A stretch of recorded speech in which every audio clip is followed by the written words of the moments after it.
बहुत सारे स्टूडेंट को ना ये डाउट हो रहा है कि अभी रीचेकिंग का रिजल्ट जैसे आ गया है, रिवैल्यूएशन का रिजल्ट जैसे आ गया है, तो अभी जब रिजल्ट आ गया है उसके बाद में जो डीएमसी है उसका क्या फंडा है, डीएमसी के जो अपडेट होने वाली चीजें हैं वो कैसे होंगी, कब होंगी और क्यों नहीं हो रही हैं। क्योंकि जब हम रिजल्ट चेक कर रहे हैं मैम तो वहाँ पर सेकेंडरी वाले है तो सीनियर सेकेंडरी नजर आ रहा है, सीनियर सेकेंडरी है तो सेकेंडरी वाला नजर आ रहा है, और इसके साथ साथ जो जिसमें हमारी कंपार्टमेंट थी वो एज इट इज अभी कंपार्टमेंट ही शो हो रही है, वहाँ पर पासिंग शो नहीं हो रहा, वहाँ पर रिवैल्यूएशन मार्क्स शो नहीं हो रहे। तो यहाँ पर मैं आप लोगों को बोलूंगी बच्चा आप लोगों को टेंशन नहीं लेनी, आप लोगों को स्ट्रेस नहीं लेना, थोड़ा सा टाइम रुक जाओ। ओके, थोड़ा सा टाइम स्ट्रेस फ्री रहो।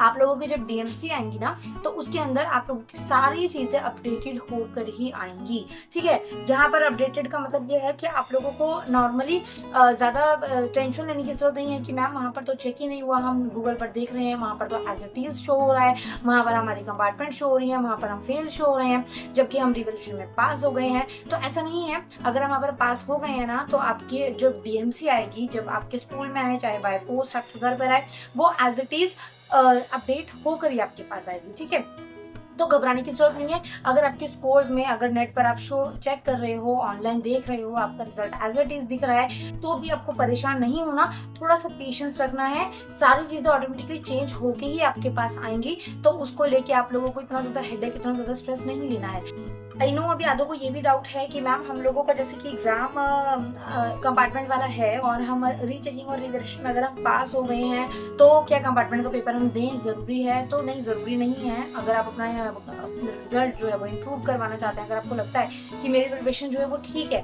मुझे जो है और ज़्यादा करने की ज़रूरत नहीं है, मैं इससे ज़्यादा नहीं कर सकता, तो उस कंडीशन में आपको कोई ज़रूरत नहीं है, आप दोबारा से पेपर दें। ठीक है, क्योंकि प्रॉब्लम हो जाती है, आप दोबारा पेपर देंगे, आपकी परसेंटेज डाउन भी हो जाती है, मोटिवेशन लेवल जो है वो भी आपका डाउन हो जाता है, तैयारी नहीं होती, पैसे ज़्यादा खर्च होते हैं। तो अगर फॉर्म भरा भी हुआ है, ठीक है, लेकिन अगर आप रिवैल्यूएशन में पास हो गए हो तो कोई ज़रूरत नहीं है आप दोबारा पेपर मत दीजिए, क्योंकि एचबीएससी बोर्ड जो है वो अजीब ही है, आप लोगों को पता है। ठीक है, हालांकि उसके अलावा में बच्चों को, कई बच्चे एग्जाम देना चाहते भी हैं और वो सोच रहे हैं कि मैम हमारे पिछले मार्क्स जैसे 40-50 आए हैं और अभी हमारे अच्छे नंबर आ जाते हैं तो कौन से मार्क्स लगेंगे, या अभी हमारे मार्क्स जो है 40-50 से कम हो जाते हैं तो कौन से मार्क्स लगेंगे। तो इस कंडीशन में आपके जो ज्यादा मार्क्स होंगे ना दोनों में से, वो मार्क्स आपके पेपर के अंदर अपडेट होंगे, वो आपकी डीएमसी में अपडेट होंगे।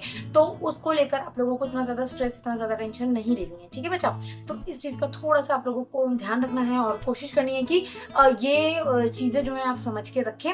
और थोड़ा सा शेड्यूल जो है वो बिजी चल रहा है, मेरा अभी एग्जाम भी है कुछ दिन में, तो इसलिए मैं थोड़ा सा वीडियोस जो है वो नहीं डाल पा रही हूँ, लाइव ही आती हूँ ज्यादातर।